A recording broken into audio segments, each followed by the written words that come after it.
Hello guys, this is Abdul Ghafoor with the Teaching and Learning. Today lesson 32, how to assist slow learners or how to assist to slow learners. So in this lesson I'm going to share the information about the identification of the slow learner, what is slow learner, and what approaches, or better to say teaching approaches, in the classroom for a slow learner. So these things I'm going to explain in this lesson today. And if you have any question about previous and this lesson, you can ask me. I'll be sharing. I'll be trying my best. So these videos are for the teaching license, pedagogy teaching license, and I'm sharing the material and sequence the information as per the need of the teachers. And I'm sure that you will like this. Those who didn't subscribe the Teaching and Learning yet, don't forget to subscribe. If you have any query and question about the teaching material and how you have to organize and what questions do you need, so I can share the sample option. For more videos, press the bell icon button. Let's see what is a slow learner in teaching or in education. This is really interesting. This is really what we do, and we have to just identify. So simply you can see on the screen now what is a slow learner. In a simple words, an ability, or you can say an average ability learner or ability learner having a low IQ, an ability of a slow learner having a low IQ. Another thing you can see here, a slow learner is the student who performs at below average to other students. Okay, how you going to compare? You're going to compare with the other students, okay, the total number of the students, and you can easily identify that your students are the slow learner or they are high learner. I'll be telling you how you're going to identify the slow learner. So I'll be sharing you some more information. You have to watch the video till the end of the slide. They have a much slow learner abilities rate than other kids of their age or peer. So if you're going to compare with a peer, or you can compare the same age of the students, you can easily identify that your students are the slow learner or not. So according to Griffin, okay, a researcher or an educator in 1970, he said a slow learner are students who learn slowly than their peers, yet do not have a disability requiring special education. So it doesn't mean that the students who has any disability or that he must be a slow learner. So it's not the main reason. Okay, as students without disability can be a slow learner. So there's both possibilities. Okay, with the learning disability and without learning disability, as students can be a slow learner.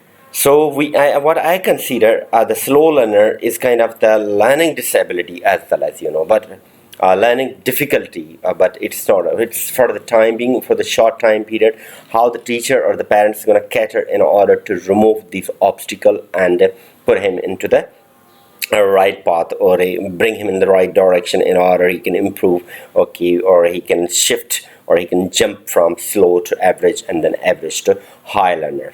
So let's see the further the symptoms, or we can say that's how can identify the slow learning levels. So what I believe that these two are the most important things.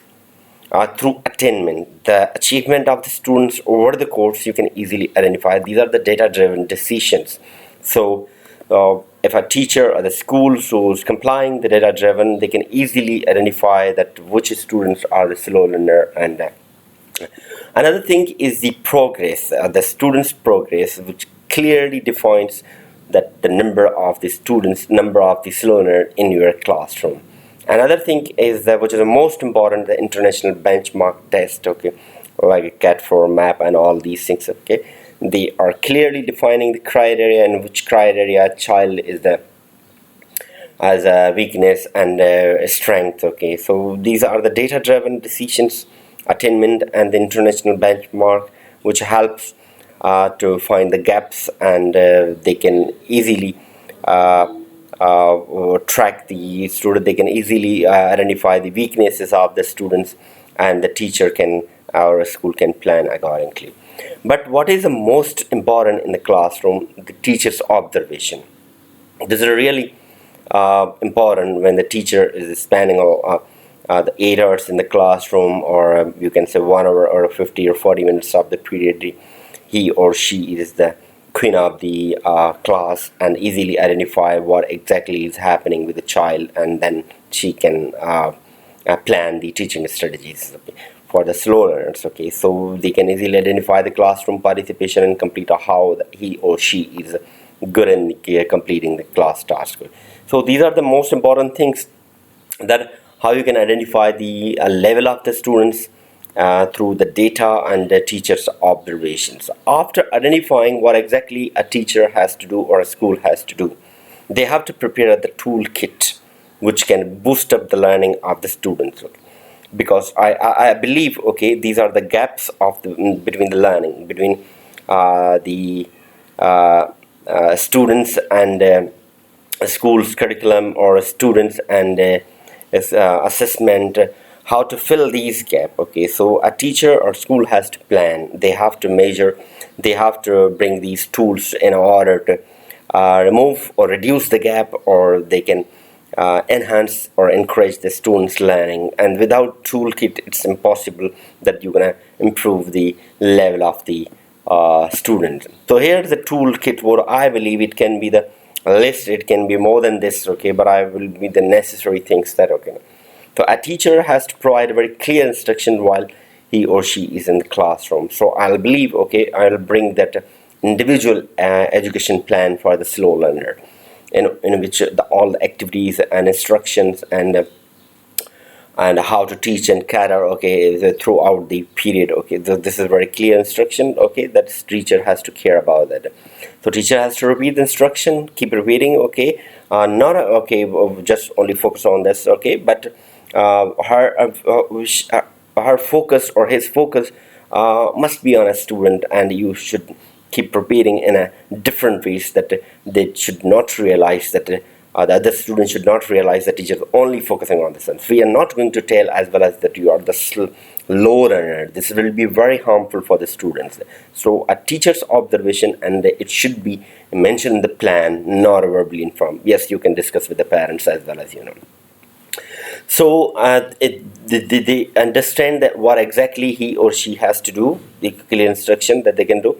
Interesting, make more interesting activities in the classroom that to encourage the slow learner, and let the lead, because it will be the encouragement, kind of the motivations, that I know something, that's I can, that's why a teacher is gonna. So it's a hesitation from remove all the obstacles, okay, and bring him on the front desk. Both teacher and student center approaches. I would love, okay, that if teachers gonna follow both, you know, these teacher center learning and student center approaches in the classroom. This is really a good strategy if you can, teacher can balance both of these. Repeat information. Use a variety of methods to repeat information, okay, in how somehow, not a complete all, but there should be a variety of resources like audio, listening audio, okay, what is the main point of the lesson, you can repeat, okay, through audio. You can give the visualizations, or through worksheets, okay, they can give the videos, okay, help them to assess in the reading as well as you know. So this repetitions, okay, and not on the same words, but the main purpose of the lesson could be could reflect in other resources. Give them a real life examples what exactly they are going to deal, okay, what difficulties they are facing, that they can easily understand what is happening in, okay, in surrounding. That's why that they can easily understand and respond accordingly. Main point, what is the main point of the learner? They should be very clear that this is the purpose of the lesson I'm going to learn today. And few more. Motivation, keep praying, okay, keep praising the student work, and give them a very constructive feedback in, and also in motivation, that if you could do this, that will be really better than, okay, but so don't realize them that you did something wrong. so that will be very discouragement and disappointment. Okay, so motivation is the way that you can encourage or you can enhance the students level.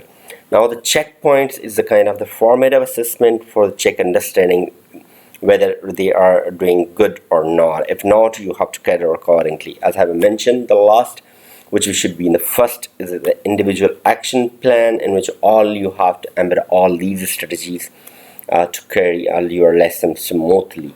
So guys, this is a slow learner and how you can identify the slow level of the learners, and what tool do you need to improve the level of the learnings. I'm sure you understood. If you have any question, you can write in the comment box, or if you like this video, press the bell icon button. If you didn't subscribe this channel, the teaching and learning, don't forget to subscribe.